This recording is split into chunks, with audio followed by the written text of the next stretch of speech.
Buenas tardes, chicos. ¿Me escuchan? Sí, sí se Sí, escucha. profe. No sé qué problemita tiene la cámara que la pongo, pero no se activa. Bueno, voy a esperar un momento que se terminen de incorporar los chicos.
Bueno, buenas tardes de nuevo a los que no habían ingresado hace ratito.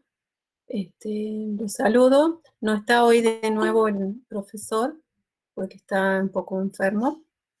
Les mando saludos. Y bueno, yo estoy teniendo un problema en la cámara, no sé si ingresé mal, no sé qué hice al comienzo. A mí me gusta dar la clase con cámara, pero bueno, no sé qué problema hubo hoy. Sí les voy a agradecer, como siempre les pido, que intervengan con su voz, en caso de tengan preguntas o algún cuestionamiento que se les pueda ocurrir.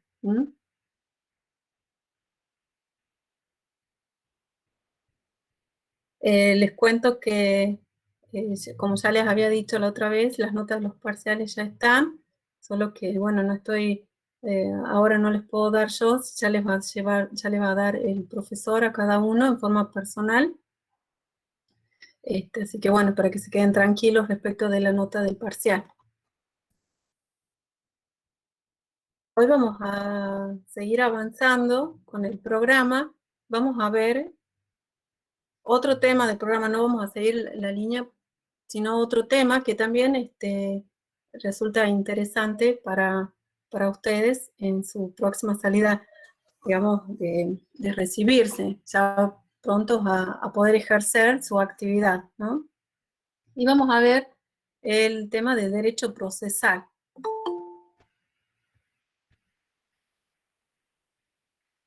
Ahí siguen ingresando compañeros. A ver, ustedes saben, una pregunta, si yo salgo y vuelvo a entrar, ¿se podrá activar la cámara?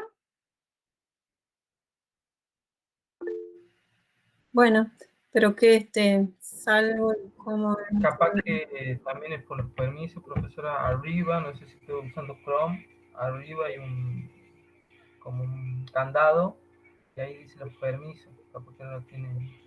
Ah, capaz que yo algo toqué. A ver. A ver, sigo sin cámara. Bueno, vamos a dar así nomás. ¿Qué va a hacer? Muchas gracias por los aportes. Ya para el próximo voy a tener más atención, no sé qué, capaz que no. Sí, bien. Muchas gracias, Martín. Vamos a presentar la pantalla.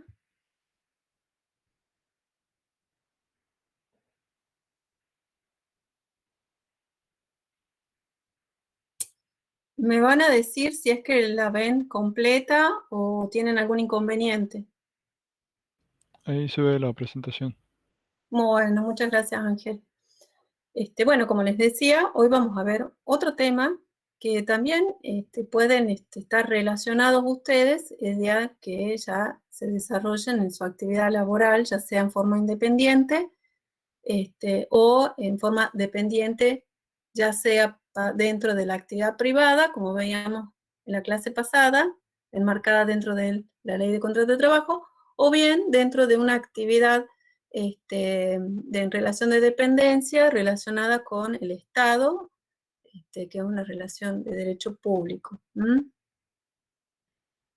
¿Qué es esto del proceso? Ustedes están relacionados con esta palabra. A ver si alguno de ustedes me puede dar como una definición de lo que es un proceso.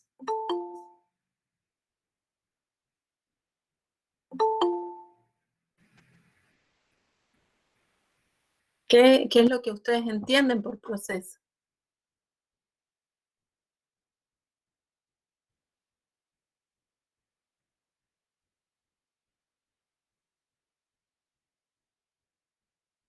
¿Están, chicos?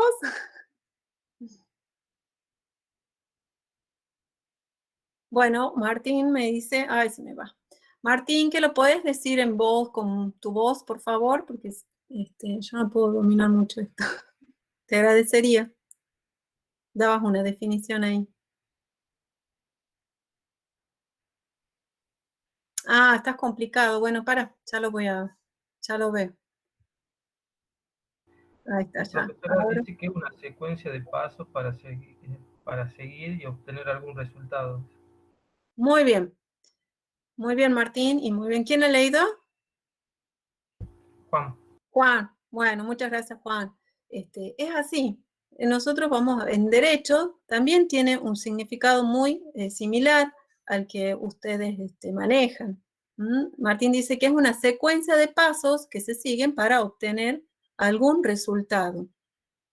En derecho, dentro de lo que hablamos de proceso, también se tratan una serie de pasos a seguir durante el tiempo, dentro de un ámbito que es el ámbito judicial, para obtener un resultado que en el caso del derecho hablamos de una sentencia.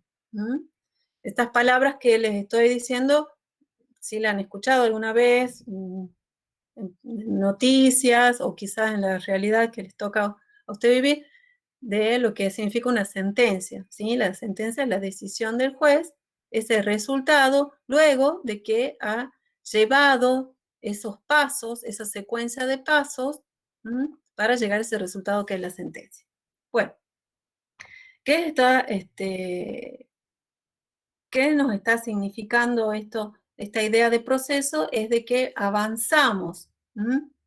Avanzamos hacia algo para llegar. El juez, en el caso del derecho, va avanzando con esa serie de procesos.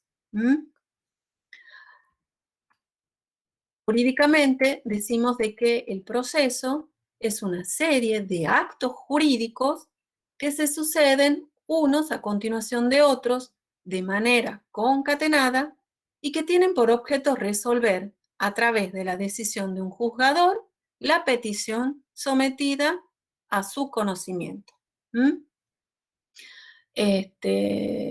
La palabra final, ese resultado, como les decía, la tiene el juzgador, en nuestro caso, el juez. El juez. Como ustedes bien decían, dicen que era una secuencia, por eso dice una serie de actos. Hablamos de una secuencia. Y van unos detrás de otros en la medida de un orden que ya está establecido por la legislación, por la ley de procedimiento. ¿Se acuerdan que al comienzo del curso veíamos lo que era el derecho de forma, el derecho de fondo, y había como que no se entendía muy bien? Bueno, cuando hablábamos de derecho de fondo o derecho material o derecho objetivo, nos estábamos refiriendo a normas como, por ejemplo, las que establecen los derechos en la Constitución Nacional, o los derechos que se establecen en el Código Civil y Comercial, o los derechos que surgen del Código Penal o del Código de Minería. De todas esas normas que establecen derechos, hablábamos del derecho de fondo. No contraposición, pero sino enfrentado, o están de la vereda del otro lado, los derechos de forma, en donde están este tipo de normas que me indican cómo vamos a llevar, o le indican al juez cómo vamos a llevar a cabo los pasos aplicando ese derecho de fondo para obtener un resultado.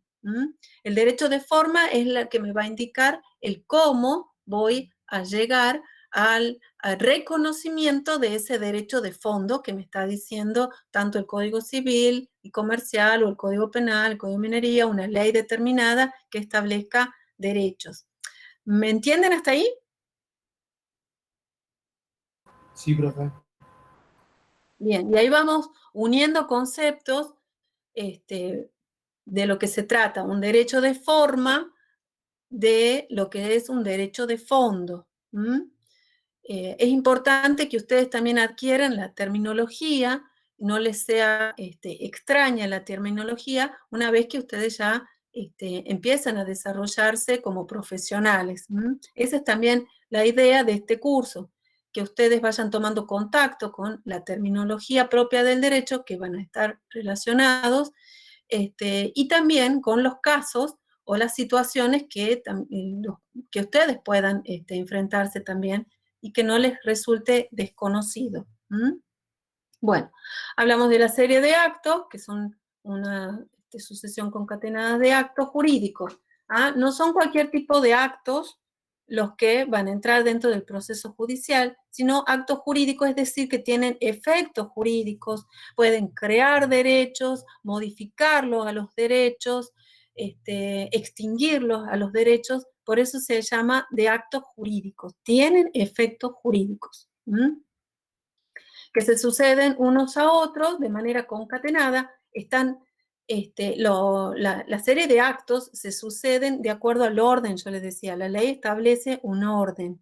Va uno primero, luego de ese va otro, y ya no vuelvo sobre el primero, ya estoy en el segundo, luego voy en la tercera etapa, en la cuarta etapa, y siempre avanzando. Ya vamos a ver otra de las características, que es que ya no se puede volver hacia atrás, que tiene por objeto resolver.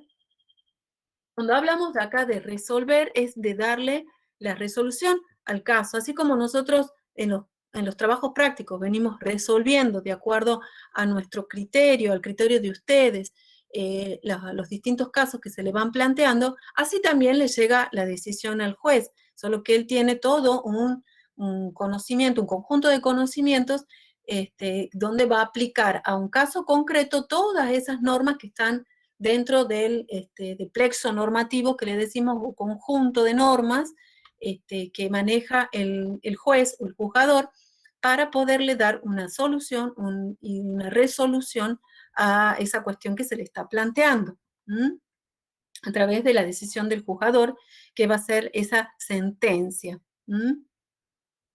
No va a ser sobre cualquier cosa la sentencia, sino en base a la petición que le hagan las partes. Dentro de un proceso ya vamos a ver que existen partes. Está una parte actora, que es la que acciona, la que da inicio a este proceso, por eso se llama actora, que cómo le da inicio con su petición al juez. Está pidiendo que se le reconozca algún derecho que se ha visto conculcado. Y habla la ley de sometida a su conocimiento es porque esa petición llega por su competencia al juzgador. Hay competencia penal, hay competencia civil. Si yo tengo que denunciar al inquilino que no se va que yo le alquilé un departamento por determinada cantidad de tiempo, de años, luego me ha dejado de pagar, no ha cumplido con su prestación, entonces se da por resuelto ese contrato de locación por falta de cumplimiento del pago y tengo que accionar ante la justicia porque voluntariamente no se retira de mi propiedad, de mi inmueble que le había dado en un comienzo en locación. Entonces yo tengo que acceder al conocimiento o presentarle al conocimiento a un juez civil. Yo no, ¿por qué lo estoy demandando? Por un cobro de alquileres que no me ha pagado, y también el juez civil de locaciones, que se llama documento de locaciones, para lograr el desalojo. Ahora, en un caso de que hubiera habido la comisión de un delito, ahí sí ya no puedo plantear mi cuestión ante un juez civil, sino tendré que plantear la cuestión ante un juez penal. ¿Me van siguiendo o ya se han mareado? Sí, más o menos se está entendiendo, profe. Ustedes me dicen cuando no entiendan para que yo les explique, porque la idea es que ustedes entiendan y manejan la terminología que es propia del derecho. Bien. Profesora, Sí. perdón. Si me dejan de pagar el alquiler, ¿eso no es delito? Por eso, depende cómo yo lo encaro. Si yo quiero cobrar los alquileres que no me ha pagado, yo voy a recurrir ante el juez civil de documentos y locaciones, que es una competencia particular para estos casos. Ahora, si yo denuncio, ¿qué es lo primero que se va a hacer? Ahora, ¿qué delito puede ser que se cometa? Es que si es que él no me ha pagado, o sea, no, se ha resuelto el contrato y él continúa viviendo en el local, y se puede configurar un delito de usurpación. Se puede, por eso hay que denunciarlo, y el juez, el fiscal en ese caso, se va a encargar de investigar si efectivamente se ha cometido ese delito de usurpación o cuál es la cuestión. Depende de los objetos de lo que yo pueda cuestionar. Así también, en un caso de accidente en la vía pública, un accidente de tránsito, yo puedo ir ante un juez civil para reclamar los daños y perjuicios, y también puedo ir ante un juez penal para reclamar ante el delito de lesiones que haya sufrido, o en el peor de los casos, un homicidio culposo. Son cuestiones de competencia. Bien. Hablamos de que el derecho procesal es instrumental. ¿Esto qué significa? Que su aplicación en sí no es el fin, no es que es un derecho que me dice esto es el derecho procesal y nada más, sino que el derecho procesal me va a brindar las herramientas para poder llegar a la norma de fondo, al reconocimiento del derecho que está en la norma de fondo. Era lo que hablábamos primero. Por eso hablamos que es un derecho instrumental. Sirve de instrumento, de herramienta para poder llegar al reconocimiento del derecho que está contenido en la norma de fondo. ¿Me entienden? Bueno. Sí, Profe. profe, sí se entiende. Sí, El derecho procesal tiene sus principios, así como veíamos que el derecho laboral también tenía sus principios, como era la gratuidad y otros que veíamos, el derecho procesal también tiene sus principios. Y uno de ellos es el dispositivo. Esta palabra no tiene nada que ver con el dispositivo electrónico, sino es propia del derecho porque indica algo fundamental en derecho, que es la iniciativa de las partes. Cuando hablamos de principio dispositivo, está indicándome que lo que va a mover ese proceso es la voluntad de las partes, ¿sí? Es la iniciativa de las partes. No se mueve de oficio, ¿sí? A diferencia, yo ya les voy adelantando de lo que puede ocurrir en un caso de delito, en donde ahí sí obra el Estado de oficio, significa que obra directamente, no hace falta que las partes hagan una denuncia. Si está en evidencia algún delito, va el Estado de oficio, comienza a investigar. Acá hoy vamos a ver el derecho procesal civil, ¿sí?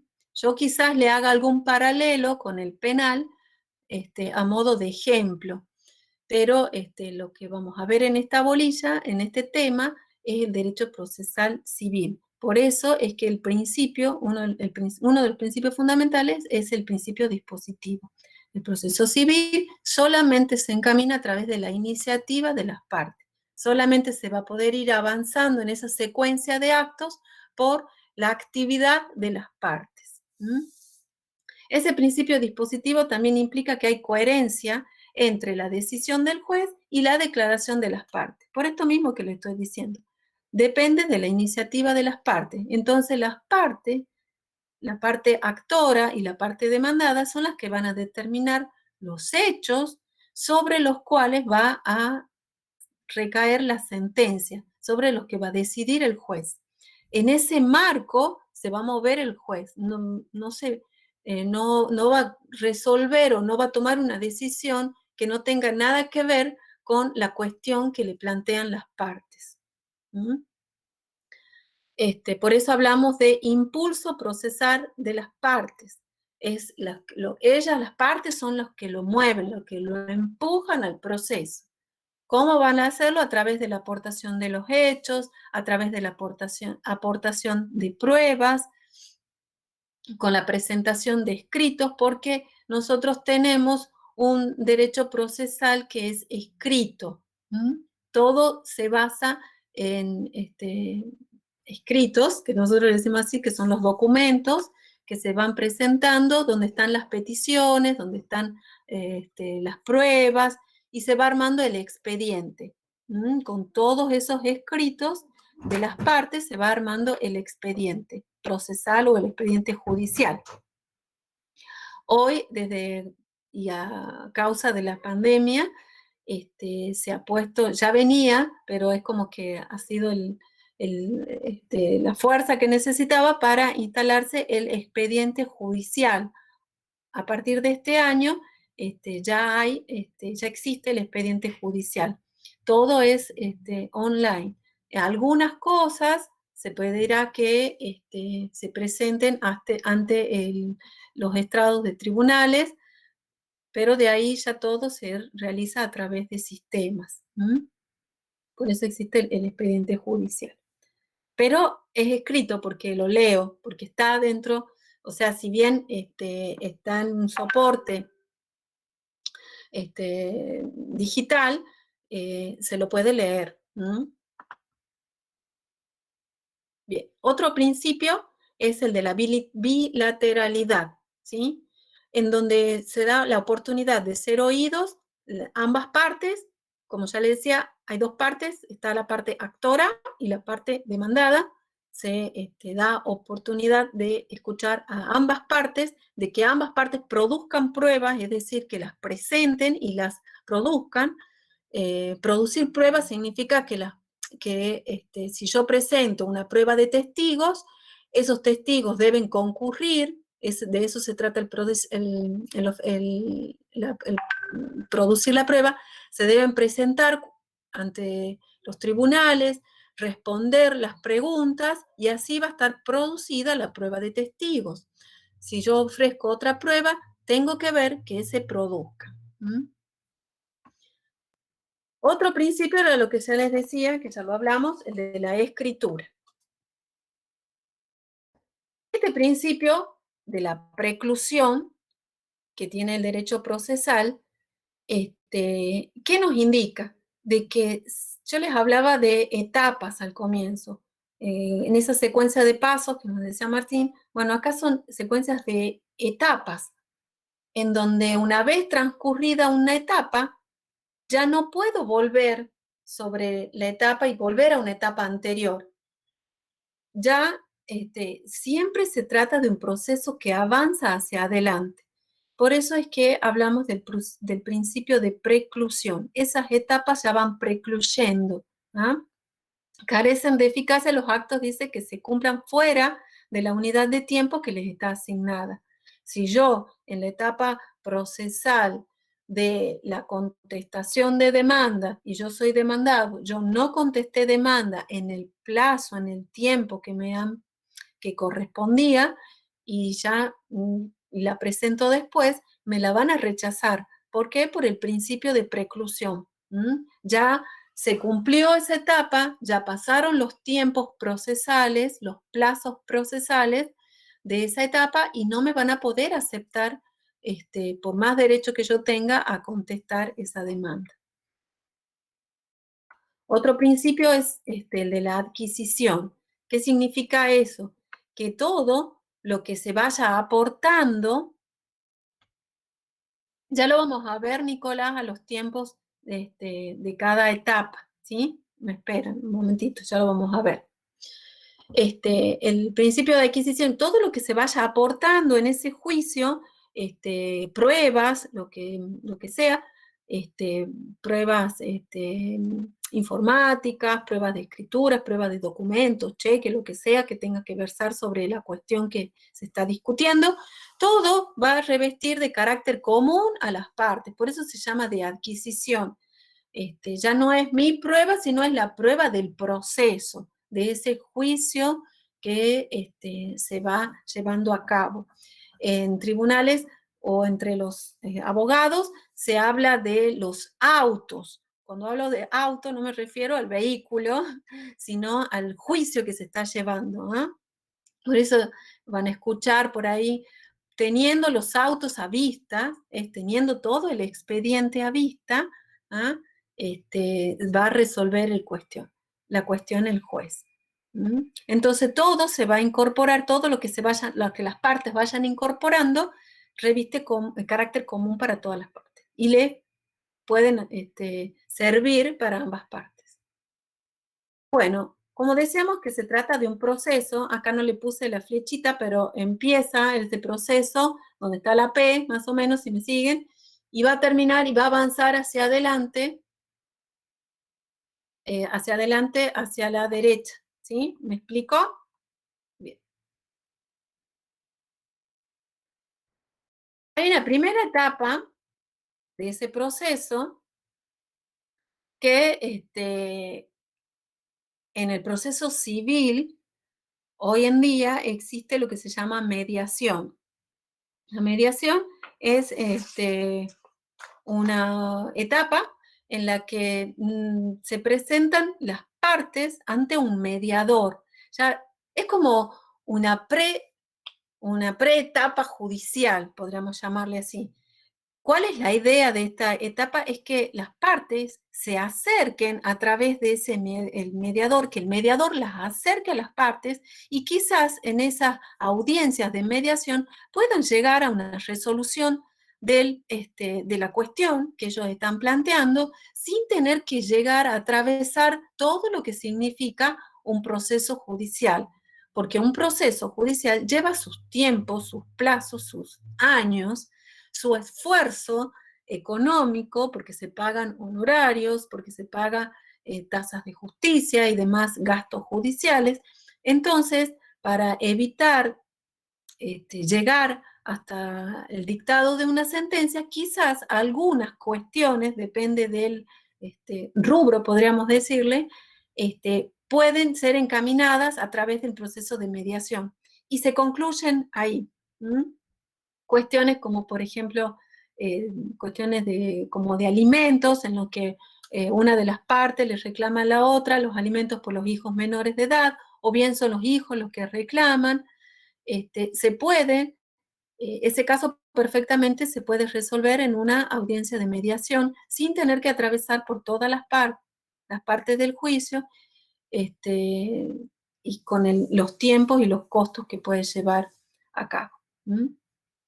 Por otro lado, también se pueden llevar a cabo medidas preliminares, que son preparatorias o conservatorias del proceso. Por ejemplo, si yo demando, me han despedido en una empresa importante que yo trabajaba, me han despedido y no me han abonado todas las indemnizaciones que veíamos en la clase pasada.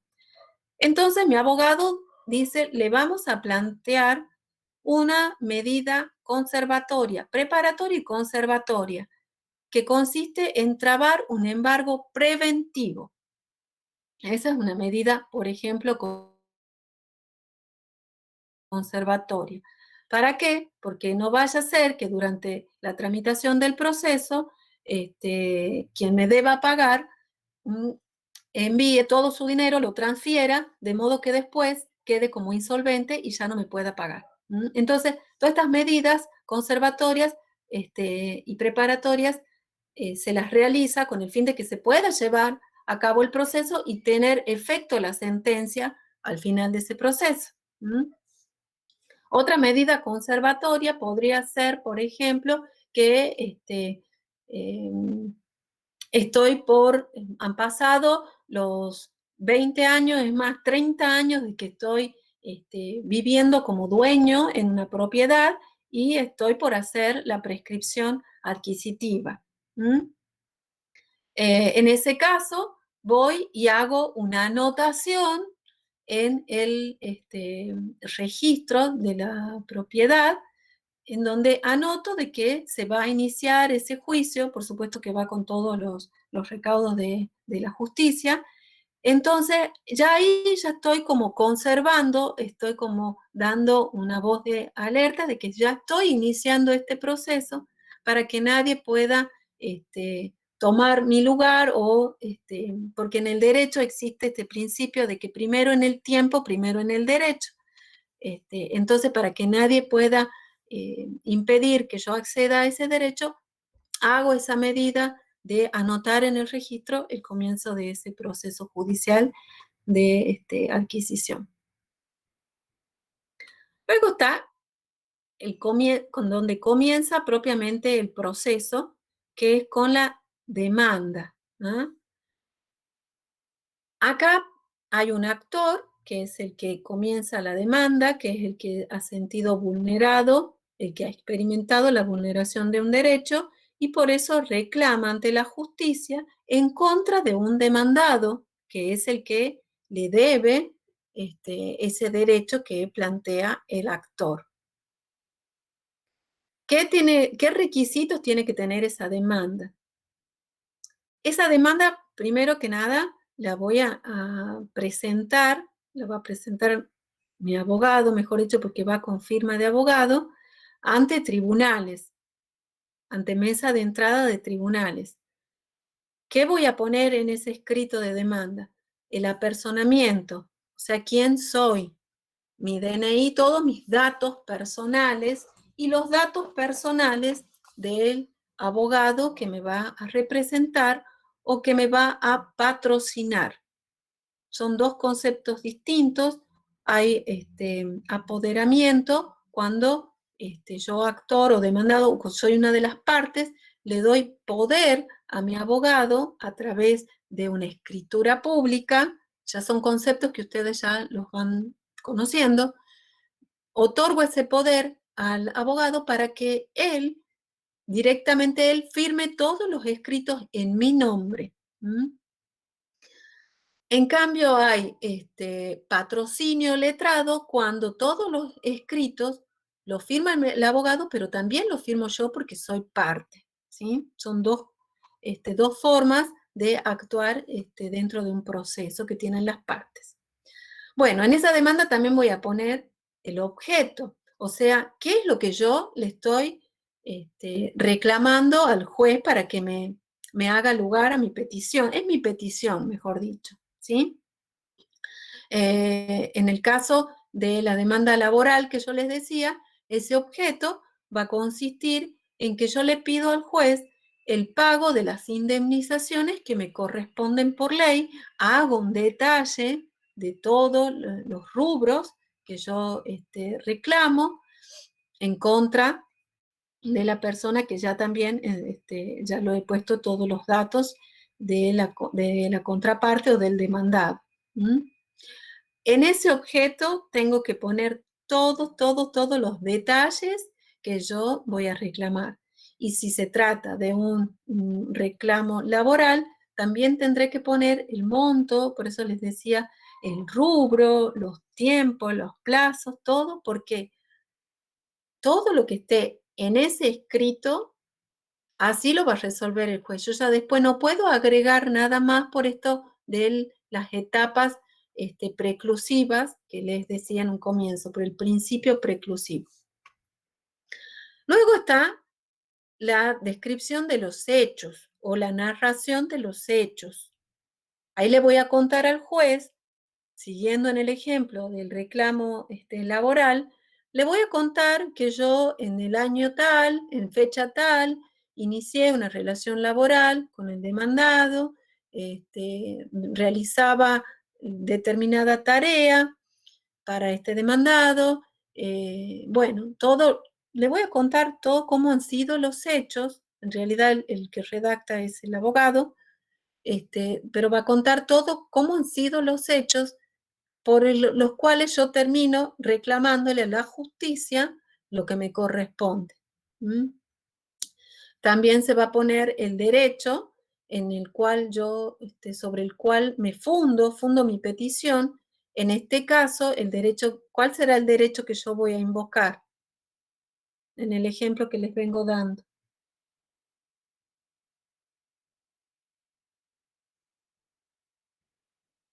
Estoy sola. ¿Cuál será? Si en un caso de indemnización. ¿Qué normas de derechos voy a invocar?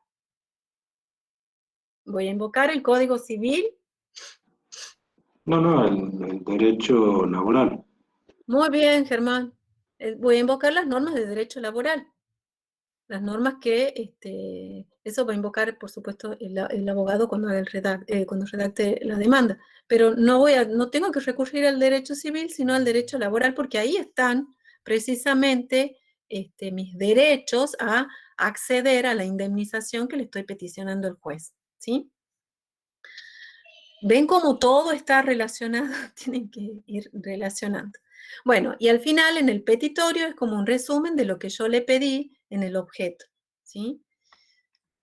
Bueno, después pasa esa etapa de que yo presento la demanda y comienza el tiempo de la contestación de la demanda. Acá se le corre traslado al demandado. ¿Qué significa de correr traslado? Es que se le va a enviar al domicilio que el actor ha denunciado en su escrito de demanda, del demandado, le van a llevar a su domicilio el escrito de la demanda.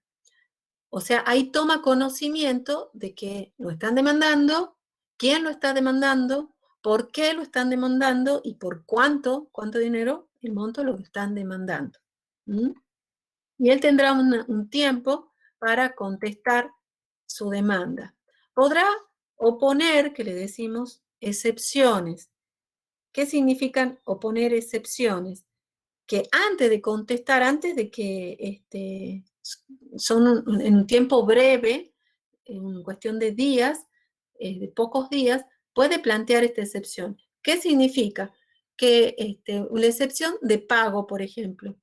No, señoría, contesta con esa excepción de pago, dice el demandado. No, señoría, no corresponde esta demanda porque todos estos rubros ya fueron pagados y acompaña todos los recibos con la firma del demandado, de que se le ha liquidado correctamente toda la indemnización de acuerdo a las normas de derecho laboral. ¿Mm?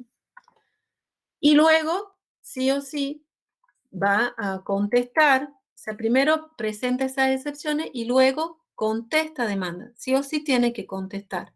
¿Mm? En donde puede negar todo y ahí se plantea la controversia.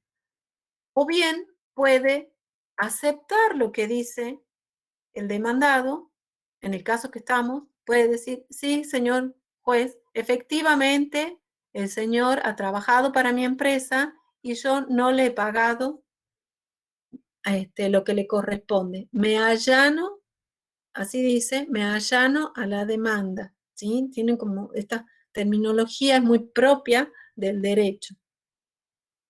Cuando hablamos de allanamiento, significa que le estoy dando la razón a lo que me está diciendo el actor. Tiene toda la razón, me allano y me adhiero a eso, y ahí ya pasa directamente el proceso a sentencia, como que concluye rápidamente. ¿Por qué? Porque no hay controversia. Si hay controversia, ahí sí empiezan a funcionar todas las otras etapas que ya vamos a ver. Puede pasar que no conteste demanda. Entonces, en ese caso, puede haber un silencio total, un silencio parcial,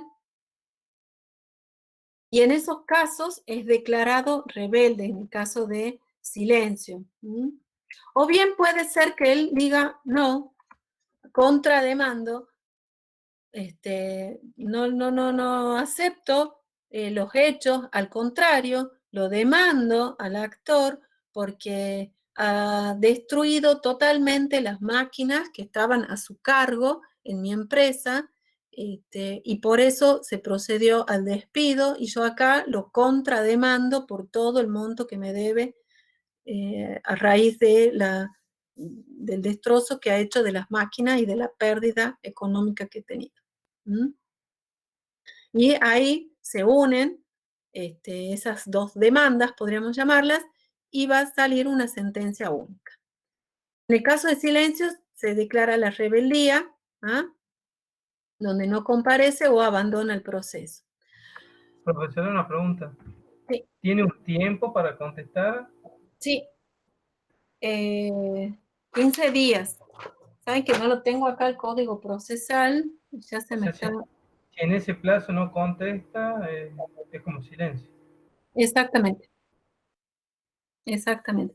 Y el proceso continúa, ¿no? El proceso continúa.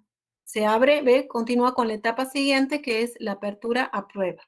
¿Y qué, lo van a buscar a casa, profe, o algo así, o cómo? Y lo llevan preso, no, mentira.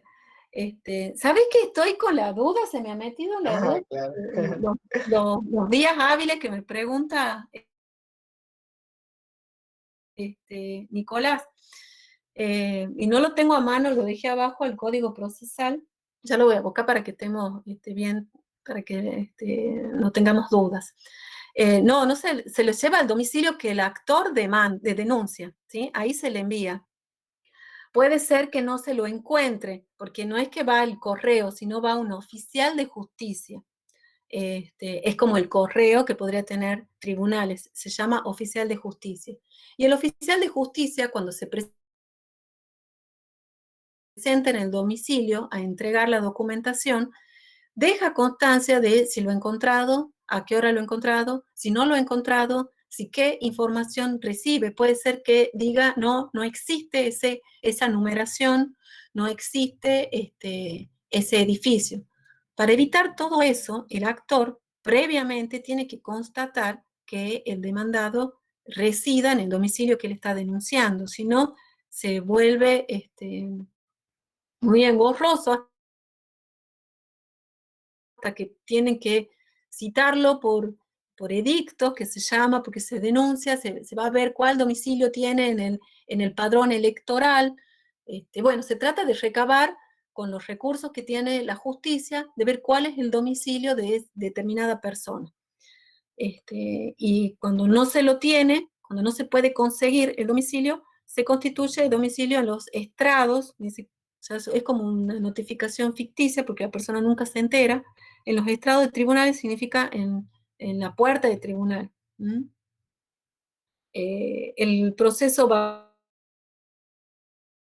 a continuar, quizás continúe hasta el dictado de sentencia y en algún momento se va a enterar el demandado de ese proceso.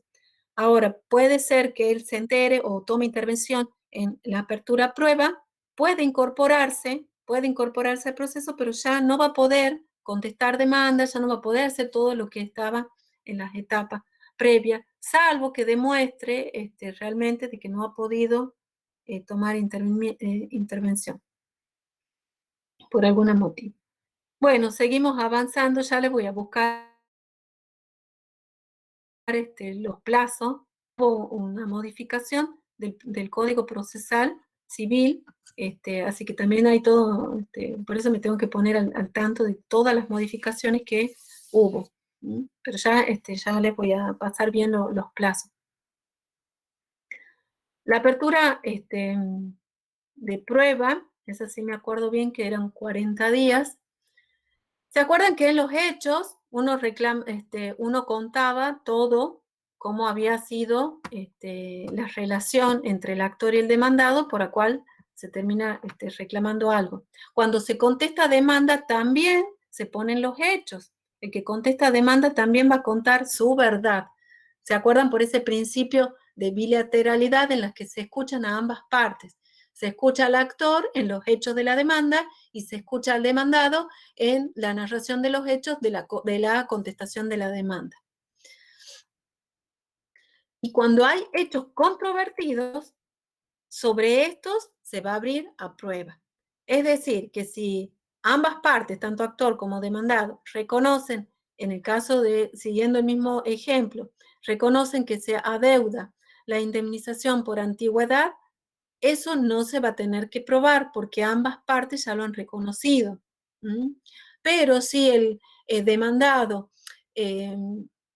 niega que el actor ha percibido o niega que no ha pagado, o sea, él dice que sí ha pagado la indemnización por preaviso, por ejemplo, ese ya constituye un hecho controvertido, porque el actor le dice, no, no me han pagado, y el demandado dice, sí, sí me han pagado, entonces eso controvertido, eso va a prueba.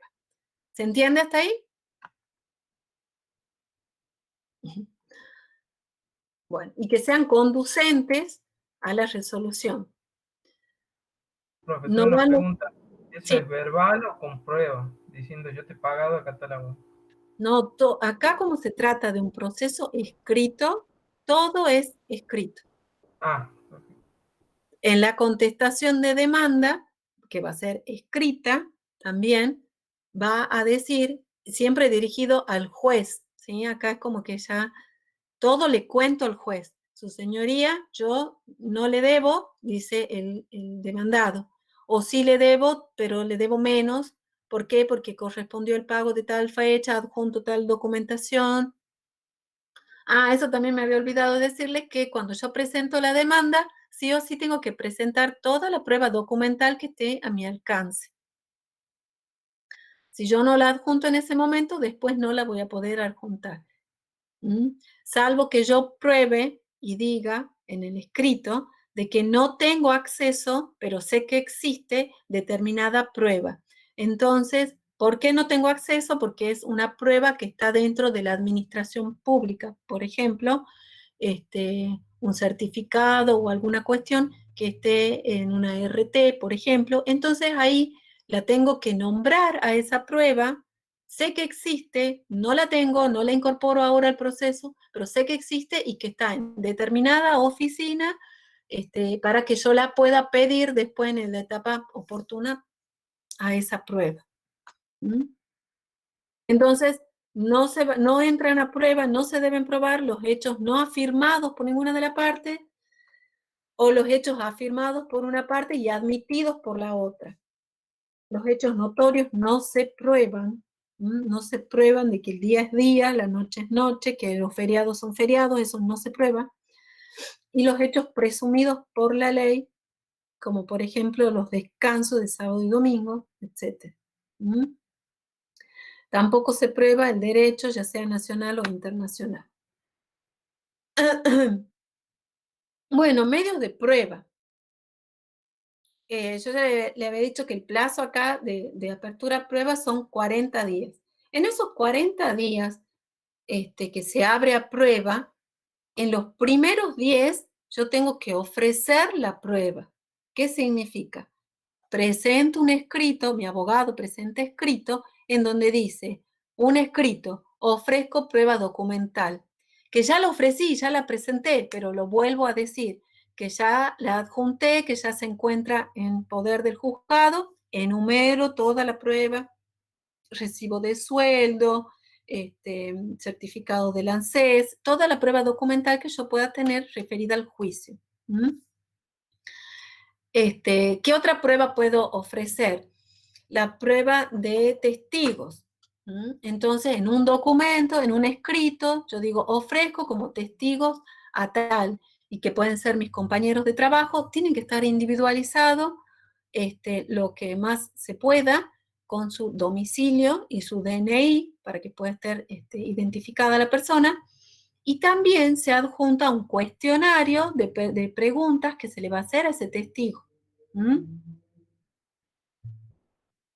Luego también puedo ofrecer pruebas de la prueba informática, que es la que le puede servir a ustedes. Ustedes tienen que ver el proceso judicial, no solamente como lo estamos planteando, como lo estoy planteando yo, en que ustedes puedan ser tanto las partes, pueden ser actor o demandado, porque esa es una posibilidad. Y otra posibilidad es que ustedes intervengan en un proceso judicial en esta etapa precisamente de prueba, en la prueba informática. En realidad se trata de la prueba pericial, en una prueba pericial en donde una persona pone a disposición del juez, del proceso, su arte específico. ¿Quién está entrando recién? Ay, Dios. Bueno.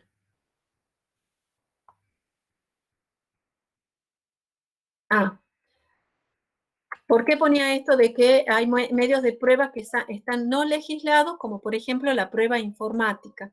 Entra como prueba pericial, lo que les decía. En otras jurisdicciones, en otros países, ya están legislándola y la están aceptando como una prueba individualizada, una prueba propia, como es la prueba informática, ¿sí? Dentro de nuestro ordenamiento está, salvo que haya habido modificación ahora que no la he visto, está incluida dentro de la prueba pericial. ¿Y cuáles son los medios de prueba que están legislados, que están dentro del Código de Procedimiento? La prueba documental, que puede ser un documento público, una escritura pública, puede ser un acta de constatación de rentas de la provincia, que también es un instrumento público, o bien un instrumento privado, un recibo de sueldo que esté firmado por las partes, un contrato en que hayamos firmado las partes, nada más, es un documento privado. Después está la prueba confesional, en donde participan solamente el actor y el demandado, en donde una de las partes, el actor, por ejemplo, que lo ofrece, responde a unas preguntas, también se le piden al demandado que respondan preguntas, por eso se trata de confesional. La prueba testimonial es cuando yo le pido la exposición de algún testigo que haya percibido por medio de sus sentidos, o sea, por la vista, por el oído, algo que tenga que ver con la relación jurídica que están en medio de este proceso. Por ejemplo, que yo le decía, puedo pedir que un compañero mío se presente y sea testigo de que yo sí trabajaba en esa empresa, que trabajaba de determinado tiempo, qué tareas realizaba, bueno. Después, ¿por qué pongo exclusiones y careos? Porque no se pueden citar como testigos a parientes o a personas que tengan interés en el juicio. No podría llamarlo de testigo al propio demandado, por ejemplo. Y acá está la prueba que les puede interesar a ustedes, que es la prueba pericial, en donde está, donde el profesional pone al servicio su ciencia, arte o industria, al servicio del proceso, al proceso judicial. Ya no vamos a detener, ya volvemos sobre esta prueba pericial, más adelante tengo un poquito más. Luego está la prueba de informes, en donde solicito a reparticiones públicas la prueba de informe, le pido a la ANSES que me informe sobre determinada situación, al correo, etc. Otra prueba de reconocimiento judicial, presunciones, bueno, son distintos tipos de pruebas. Acá está lo que les quería decir, esto de la pericial. Acá está bien. Donde se determina a través de un informe pericial, de informática forense, por ejemplo, dice que esta prueba no difiere de los informes periciales clásicos utilizados por las disciplinas de criminalística, porque hablamos de forense, eso está más implicado a la parte penal, ¿sí? Donde hay delitos, cualquier tipo de delito en donde haya una prueba informática, por ejemplo, en un caso de un homicidio, se determina de que hay una computadora, hay un dispositivo telefónico que eran de la persona y de repente esa máquina está toda formateada, cuando sí, o sea, supuestamente era la máquina de la persona que han matado, porque está formateada. Bueno, ahí va a intervenir un perito informático para llevar a tratar de dilucidar qué prueba puede traer en esta cuestión, que es penal, que es de un homicidio, pero qué prueba puede alcanzar esa máquina, qué es lo que pueden encontrar, qué pueden descubrir, qué indicio pueden descubrir analizando esa máquina, qué información se puede rescatar. ¿Ven la importancia que puede tener el profesional informático en cuestiones que, si bien no es de su ámbito una cuestión penal, pero sí puede servir para ayudar al esclarecimiento de una cuestión penal? Así también para cualquier tipo de cuestión en donde estén involucrados equipamientos informáticos, computadoras, teléfonos y determinados dispositivos electrónicos. Por eso es que no difiere cómo tiene que haber una presentación, el perito informático en este caso, va a hacer su presentación, tiene 4 secciones, su informe, ¿cuál es el primero? El objeto de esa pericia. El objeto va a estar determinado por lo que se le solicite, puede ser un perito de parte o bien el juez solicitar que, ya hablamos de un perito de oficio, cuando el mismo juez requiere o requiere la actuación de un perito informático porque considera fundamental esa prueba. Entonces, tanto si es perito de parte, las partes le van a determinar el objeto de la pericia, y si es perito de oficio, el juez va a determinar el objeto de pericia. ¿Qué significa esto? Que le va a decir, le va a marcar los límites de qué es lo que tiene que examinar o lo que tiene, hasta dónde tiene que llegar en su investigación. Supongamos en el caso de que seguimos en el caso del despido, yo también puedo ofrecer la prueba pericial informática que determinen que en los sistemas contables informáticos de la empresa consta mi actividad laboral, qué es lo que yo fui desarrollando, los programas que yo estuve trabajando. Bueno, todo está dentro de las máquinas, de las computadoras de la empresa. Entonces solicito una pericial informática donde un profesional va a realizar esa pericia en el marco que yo le estoy dando, porque le estoy pidiendo de que examine determinadas máquinas y los programas, etcétera, que yo le voy a marcando. Entonces el informe de ese perito informático va a estar dentro, en el objeto de la pericia, va a desarrollarse dentro del marco que le hayan dado.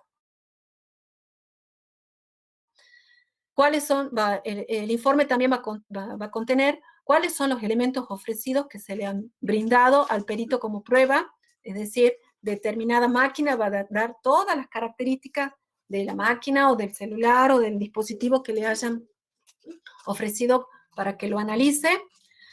Las operaciones realizadas, bueno, acá no está, pero el método científico que haya utilizado, es decir, de planteamiento de hipótesis hasta las conclusiones que ha llegado. Todo eso está en ese informe. Cierre, elevación y recibo en devolución de ese informe. Lo va a presentar ante el tribunal en el plazo también que tienen de los 40 días, todo dentro de los 40 días de prueba. Ese plazo de 40 días se puede extender si por algún motivo hay imposibilidad de las partes o de los mismos que desarrollan la prueba, de los mismos intervinientes en el desarrollo de la prueba. Entonces se solicita al juez una extensión de unos días más para poder completar el periodo y así presentar la prueba completa. Bueno, después que termina todo el tiempo de la prueba, pasa el proceso a los alegatos. ¿Hasta acá tenemos alguna duda de la prueba pericial informática, del ofrecimiento de pruebas? Por lo menos, por ahora no. Profesora, Sí. cuando hay allanamiento, ¿esta parte de apertura de pruebas se hace también? Cuando hay allanamiento nos estamos refiriendo a un proceso penal, ¿sí? Eso no hay dentro del proceso civil, nosotros estamos viendo dentro lo que es el proceso civil nada más. Pero la prueba informática sí se da dentro del, perfectamente dentro del, lo que me estás planteando de un proceso penal en un allanamiento. Y de ahí es fundamental el contacto con la prueba, que nadie más que el profesional tenga contacto con esa prueba informática. Nadie más que el profesional informático, el perito, tenga acceso a esa prueba, porque si no se puede desvirtuar esa prueba, como pasa muchas veces, de que, por ejemplo, en la computadora en donde está la prueba de un delito informático, de lo que sea, son los mismos policías que la usan y qué sé yo, para elaborar el acta y no más. Y no, el perito debe, es más, los mismos policías deberían custodiarla e impedir que nadie la toque hasta que sea el perito el que recién pueda acceder a tocarla a la computadora y poder extraer la información para que no se pierda, porque ustedes ven que la prueba informática es muy frágil. Con cualquier clic la eliminamos. Ustedes más que nada saben de eso. Entonces, por esa fragilidad, por esa volatilidad, podríamos decir, de la prueba, es que requiere todo el cuidado que se pueda tener. Cada vez más se va teniendo, yo digo en la parte penal, y bueno, también en la parte civil, mayor respeto, podríamos decir, por esta prueba para tener los mayores cuidados de esta prueba. Fíjense que hoy en día, antes, por ejemplo, si me mandaban mensajes de texto, que antes existían los mensajes de texto en los celulares, que no estaba en internet ni nada, y quizás ahí estaba en un mensaje de texto una prueba fundamental, pero el juez no tenía cómo darle validez a esa prueba electrónica. La tenía como un indicio, pero no era fundamental. Y hoy en día, la prueba informática, en muchos casos es fundamental. Y esa prueba va adquiriendo ese valor a la medida que va avanzando el ámbito de la informática en todos los ámbitos de la vida. Entonces, para que vean la importancia también de su profesión dentro del derecho y dentro de un proceso judicial que pueden también ustedes tener, tomar parte, ¿no? Así es, Ángel, tiene que ver con Bien. el allanamiento. Ahí creo que me confundí un poco porque es que había notado en la acepta de la demanda la parte de allanamiento. Yo me refería cuando, cuando el demandado acepta la demanda. Allana, exactamente. Sí, son como conceptos que se pueden prestar a confusión, pero cuando hablamos del allanamiento de prueba, eso es en la parte, en un proceso penal, en donde viene la fuerza, viene la policía con la autoridad judicial, ingresan a un domicilio y toman la prueba, recaban la prueba oficial, y por eso son los allanamientos, ¿sí? Que para cualquier delito puede pasar por droga, por lo que sea, ustedes han escuchado estos de allanamiento. Y distinto es lo que, es verdad que lo que plantea Ángel, cuando el demandado se allana a la demanda, es cuando se pone de acuerdo, digamos, acepta lo que el actor reclama. Muy bien. Entonces ya se ha aclarado eso, ¿sí? Sí, y la pregunta era si esta etapa de apertura de prueba sucede cuando se acepta la demanda. No.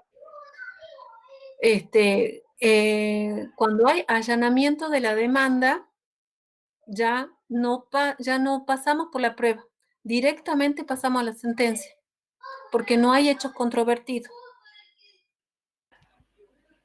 Bien, Vamos a perfecto. pasar por la etapa de prueba en la medida en que hayan hechos controvertidos. ¿Qué significaban los hechos controvertidos? Era que uno dice una cosa, el actor dice una cosa y el demandado dice otra cosa.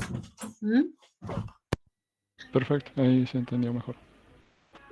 Era la demanda conexa, era cuando hay demanda y contrademanda, entonces a esa contrademanda la podemos llamar demanda conexa, o también cuando, que puede ser en el mismo proceso, en el mismo expediente, o bien puede ser que haya sido en otro expediente, entonces se unen los expedientes porque van a tramitar sobre la misma causa o el mismo objeto, entonces van a requerir la misma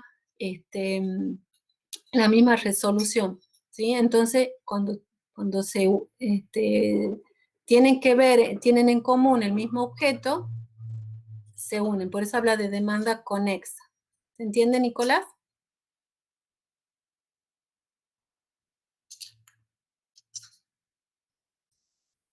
Bueno, espero que sí. Bueno. ¿Otra duda tienen, chicos? Para que avancemos. La verdad que son temas largos. Trato de... Imagínense que todo esto yo lo veo en años, o sea, cuando yo lo he estudiado es una bolilla entera, un tema de estos, y uno trata de compactarlo para que ustedes tengan una idea de lo básico, de lo grosso, de lo más importante. Y ya no estamos yendo con el tiempo. Bueno, después que termina la etapa de las pruebas que se han ofrecido y todo, entramos en una etapa que se llama alegatos, en donde cada una de las pruebas hace una valoración en cada una de las partes hace una valoración de sus pruebas y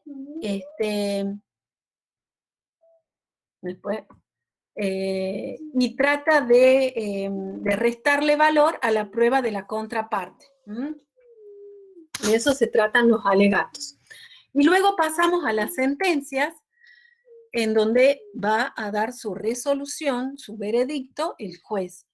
Consta de una parte que se llama los resultandos, los considerandos y la parte dispositiva. ¿Por qué les pongo estos nombres?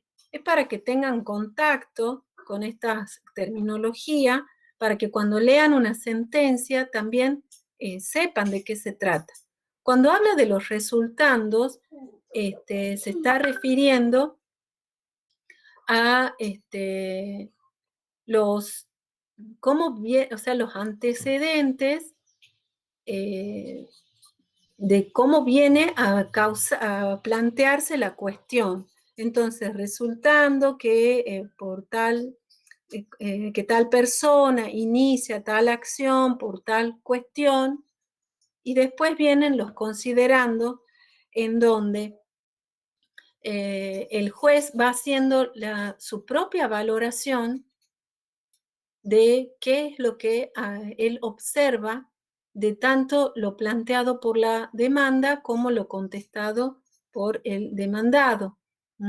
Entonces él dice, considerando tal situación, y él expone ahí el derecho.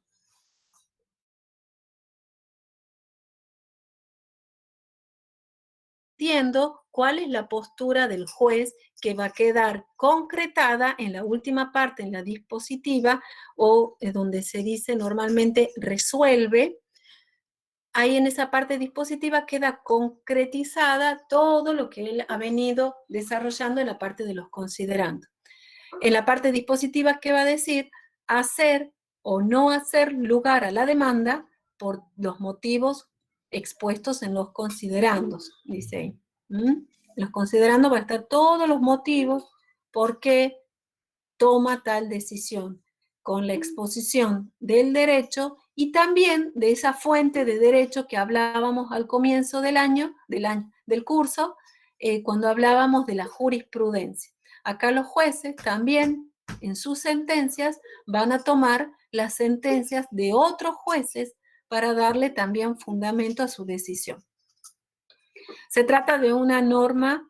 ¿Tienen alguna duda respecto de estos conceptos medio complicados?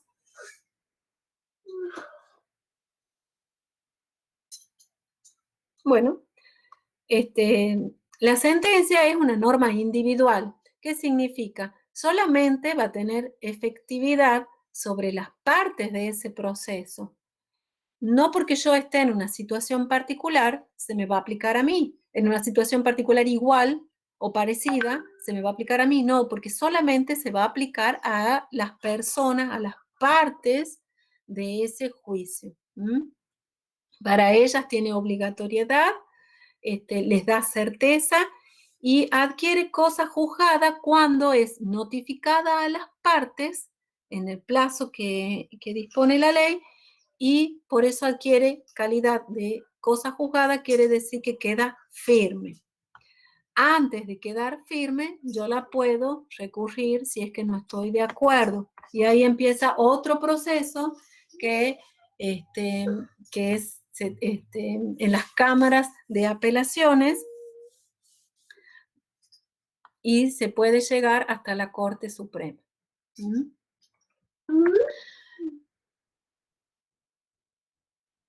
Dentro de tribunales, o sea, dentro de lo que hablamos del derecho procesal, mejor dicho, tenemos por un lado este tipo de normas que nos indican o le indican al juez y a las partes cómo se van a ir actuando en cada una de las partes para llegar a la sentencia. Pero por otro lado, también están las normas que se denominan orgánicas, las normas orgánicas de tribunales, donde están distribuidos los jueces de acuerdo a su competencia. Está el juez civil, el juez laboral, el juez penal, el juez de familia, el juez de sucesiones, y también dentro de la razón del territorio está el juez de la jurisdicción de Tucumán o capital, y después está el juez de jurisdicción de Monteros, el juez de jurisdicción de Concepción, que son por eso las normas orgánicas del Poder Judicial. ¿Alguna dudita que tengan? Profe, disculpe, ¿una persona puede quedar procesada y sin sentencia? Para el dictado de la sentencia, después existen otros principios dentro del derecho que son la caducidad o la prescripción de la acción, pero en un caso de que, por ejemplo, se hayan producido los alegatos dentro del proceso, queda la causa y pasan años y no se ha dictado sentencia. Entonces la contraparte puede presentar un escrito y decir que ha caducado porque ha pasado un determinado tiempo sin que se haya dictado sentencia. ¿Qué significa que declaren caduco? Significa que queda nulo todo, o sea, queda como que no existe, se vuelve desde cero. Entonces, el actor tendrá que volver a iniciar la acción y llegar de nuevo hasta la sentencia. No sé si me explico en algo Sí. que me preguntabas. ¿Alguno de ustedes tiene en su vida algún contacto con algún juicio? No, la verdad que no, creo. Bueno, qué bueno. Yo abogada, pero digo qué bueno, porque sí son como complicados. Sí, por suerte no.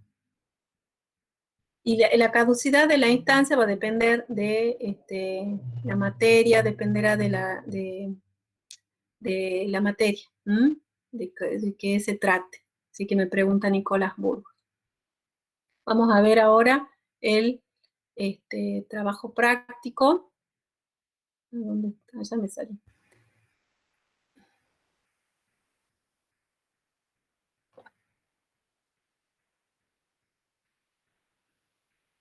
Ya les voy a activar a ver si me aguantan.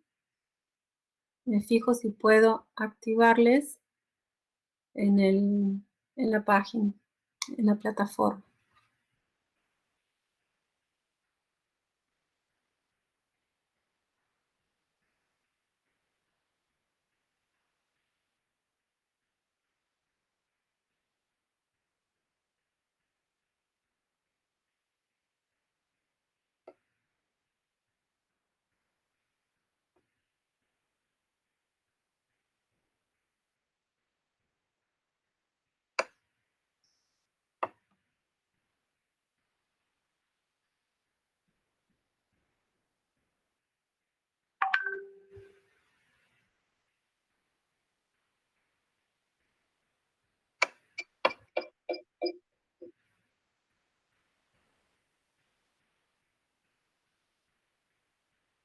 Bueno, ahí está para que lo vean ya.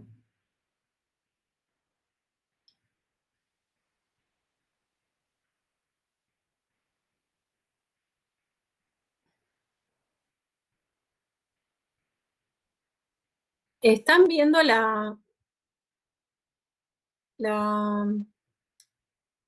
el trabajo práctico? Sí, profe. Bien.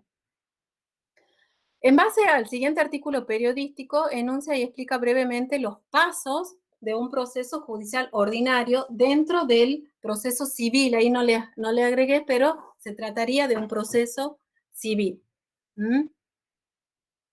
Se trata este caso dice, sin engaños al cliente. La justicia de Córdoba tramitará una demanda colectiva impulsada por el Club de Derecho Argentino contra una empresa de autoahorro por publicidad ilícita. La firma deberá informar la iniciación del caso en su página web, como en las distintas redes sociales que utilice a los fines de ofrecer sus productos. Los demandantes afirmaron que en la página web tal, que que induce a error y contiene indicaciones inexactas que hacen a los elementos esenciales del producto. Bueno, ustedes van a, en base a este caso, van a enunciar y explicar brevemente los pasos de este proceso. ¿Cuáles serían los pasos? A ver si alguno me puede decir.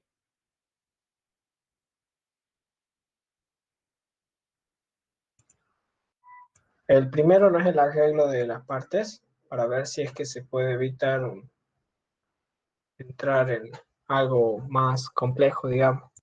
Muy bien. ¿Mm? La mediación. Muy bien. Y ahí, Claro, sí. exactamente. Bueno, entonces ustedes van a enunciar qué pasa en ese caso, si llegan o no a un arreglo, a un acuerdo, y continúan explicando todos los pasos que hemos estado viendo. Después hay otro caso acá, en donde dice, lea el siguiente artículo periodístico, lee y señala y describe en qué etapa procesal interviene el perito informático y fundamenta. Recientemente, un fallo de la Cámara Nacional de Apelaciones en lo Comercial dispuso que un correo electrónico tiene el valor probatorio si su contenido resulta verosímil de acuerdo a las demás pruebas y la sana crítica. La demanda se originó a raíz del reclamo de una empresa de servicios de telecomunicaciones por falta de pago de trabajos realizados, habiéndose enviado a la demandada las facturas por los trabajos vía correo electrónico. A partir de esto, los magistrados consideraron que si bien no puede asignarse valor probatorio a un correo electrónico, ya que no cumple con los artículos 2 concerniente a la firma digital y 5 vinculado a la firma electrónica de la Ley 25.506 sobre firma digital, no existe impedimento para ponderarlo como medio de prueba cuando su contenido es probable. En este sentido, si el perito informático forense involucrado en el caso acreditó la existencia de tales correos, tanto entrantes como salientes en las máquinas de una de las partes, constituye prueba suficiente para admitir los mails presentados por la parte demandante y condenar a la empresa deudora a abonar los trabajos realizados. Bueno, acá, de acuerdo a esto, ven cómo se va tomando el valor probatorio de la prueba informática. Ustedes van a decir en qué etapa va a intervenir el perito informático. Van a fundamentar también, agreguen qué tipo de prueba, ya le estoy adelantando, bueno, avancen, o sea, desarrollen esa pregunta. Y después, acá es como una pregunta de investigación. Respondan y expliquen brevemente. Indiquen quiénes pueden ser peritos de la justicia. ¿Qué es un dictamen judicial? ¿Cómo está organizado dicho dictamen? Algo hemos visto. ¿El dictamen obliga al juez a fallar en forma coincidente al dictamen del perito? Esa es una pregunta, no le he puesto como pregunta, pero es pregunta. ¿Puede haber un único perito en una causa? ¿Cómo se garantiza la transparencia en la designación de los peritos? ¿La parte acusadora y la parte acusada pueden asignar peritos?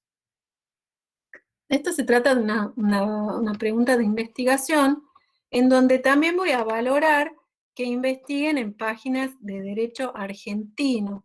No me van a querer poner como en otros años que me ponen ejemplos de otras jurisdicciones de otros países, ¿no? Ustedes busquen, pueden recurrir, deben recurrir a normas de derecho nacional, ¿no? No van a querer poner de delito de otros países, ¿no? ¿Me entienden? Sí, Bueno,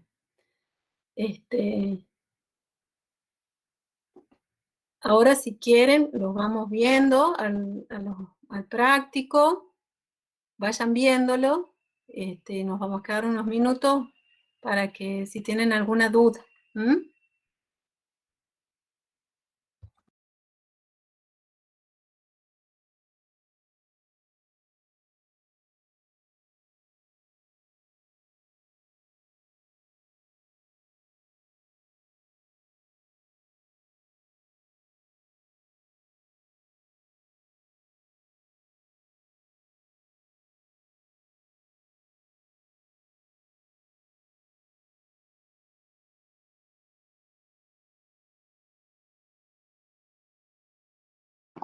Profesora, ¿habría material de lectura? Sí, sí, si hay material de lectura, a ver, ya me voy a fijar si está.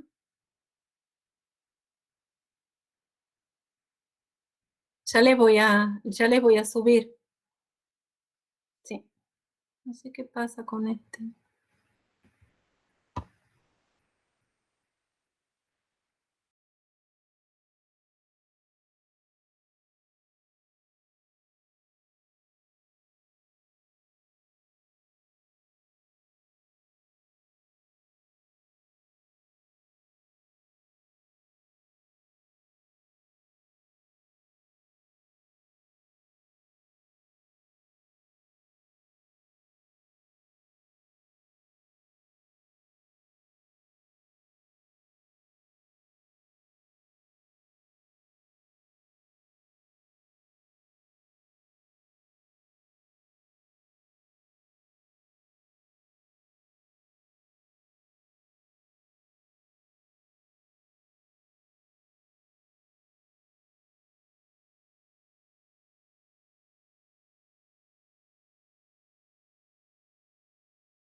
Ya está disponible ahí el material.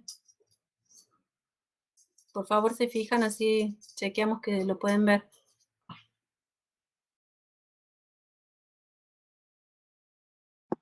Sí, se lo ve.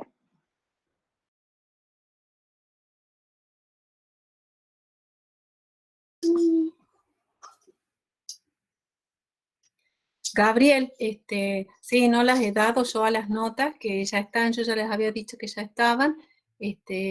Ya el profesor me dijo que él les va a hacer llegar las notas a cada uno. Él ya las tiene.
Profesora,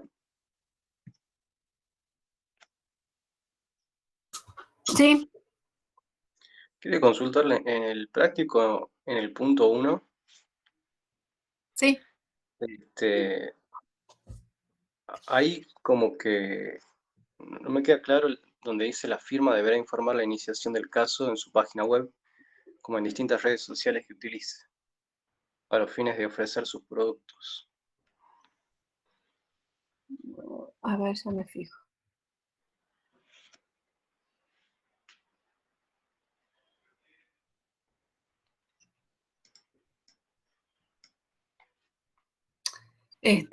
Sí,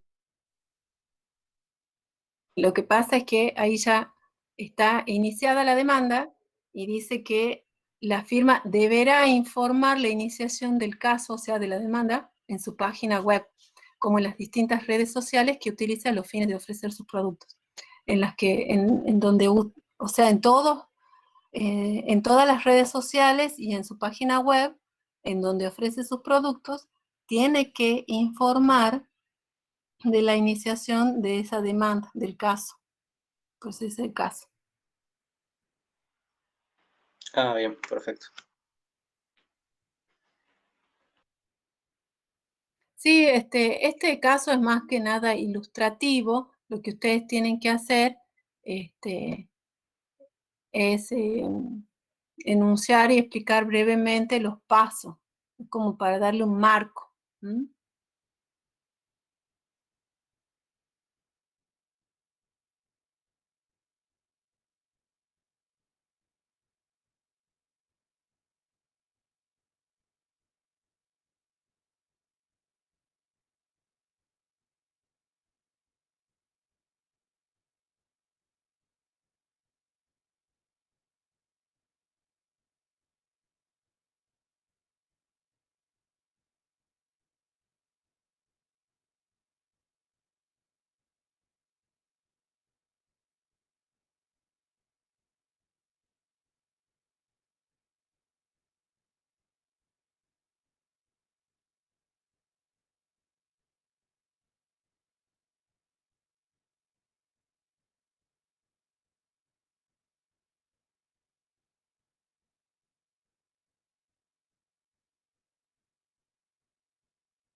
¿Cómo van, chicos? ¿Tienen alguna consulta?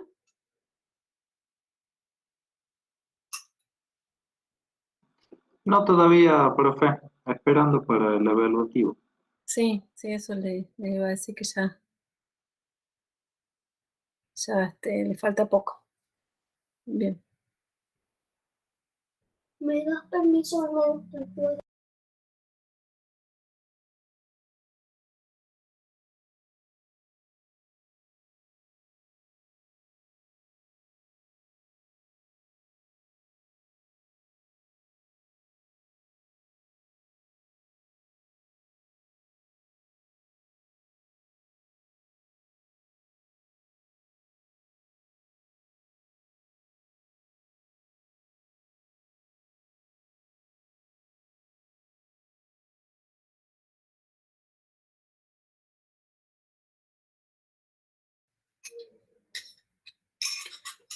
Los plazos que me preguntaban, ya me fijé, efectivamente son 15 días para contestar la demanda, pero son siempre días hábiles. ¿M? Y en derecho existe también lo que se llama la presentación con cargo, que son las 2 primeras horas de la atención, dentro de las 2 primeras horas del día siguiente, en las 2 primeras horas de atención de tribunales. ¿Mm? También se las pueden presentar, con cargo se llama eso.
Profe, Sí, sí, Lucas. una consulta. Supongamos que a mí me hacen una demanda y yo, en el caso de que yo no conteste, ahí se pasa directamente ya a una sentencia, ¿verdad? No, no. En un caso de que vos no contestes, Sí. sigue la causa, se abre o sea, pasa el tiempo que te dan para contestar la demanda, no la contestas, se abre la otra etapa de pruebas, se ofrecen pruebas, pero como no has contestado, es como un silencio. Entonces, el juez va a valorar más las pruebas y va a valorar también la no presentación del demandado. ¿Mm? Entonces, en su sentencia, seguramente va a pesar en contra, digamos, del demandado el que no se haya presentado. Es como un indicio de que la demanda tiene razón. Claro. Y por ejemplo, supongamos que yo me voy de vacaciones y no me encuentro en el domicilio y se vence ese plazo del tiempo para que me Sí. informen. ¿Yo puedo volver atrás, digamos, en la demanda? No, vos te vas a incorporar al proceso como está, Ah, ya en la etapa que esté, digamos. en la etapa que estés. Ah, bien. Exactamente. Ya no podrás contestar demanda, ya tendrás, si te incorporas para ofrecer pruebas, y bueno, te incorporarás en esa etapa y ofrecerás las pruebas que tenés. Ah, bien. Sí, esa era mi duda, si yo podía volver para atrás por el hecho de que, digamos, no es mi culpa, por entre comillas, digamos, de no Claro, recibir información. pero sí te podés incorporar. Ahora, si ves que por ejemplo, te han notificado en un domicilio inexistente, vos sí tenés acciones ahí que se llaman las nulidades, ¿ah? En donde vos jamás has vivido en ese lugar, no hay constancia de que vos hayas estado en ese lugar en ningún momento, entonces no tienen por qué haberte notificado en un domicilio que nada que ver. Entonces vos ahí podés plantear la nulidad de todo lo actuado y ahí sí te incorporás y ahí podrás contestar demanda después. Ah, Por bien. eso tiene toda una serie de situaciones, este camino, este proceso, que va a depender de todas las circunstancias que se vayan dando este, en el caso. ¿Mm? Por eso, bueno, uno acá le da nociones. Quien va a llevar a cabo todo eso va a ser el abogado. ¿Mm? El abogado de ustedes, el que va a presentar y va a pensar las defensas que puedan tener de acuerdo a lo que ustedes les comenten, les digan, de acuerdo a su verdad. ¿Mm? Bien. Gracias, profe. No, no, no.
Chao chicos, los que se tengan que retirar ya.